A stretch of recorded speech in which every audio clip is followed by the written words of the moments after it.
Welcome back to Primetime News. A special welcome to those of you watching on TVJ International in the Cayman Islands and online at onespotmedia.com.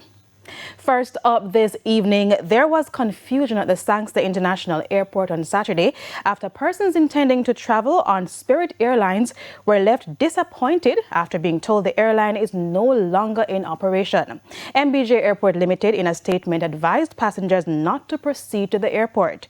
The ultra-low-cost airline, in a release Saturday, said it has started an orderly wind-down of its operations effective immediately.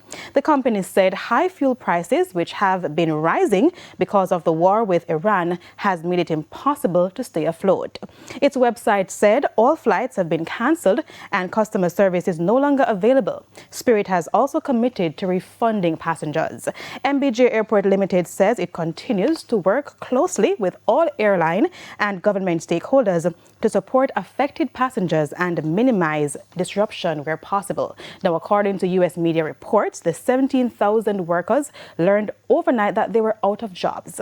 Among the thousands of now without jobs are many members of the Jamaican diaspora based in South Florida, where the company's headquarters was based.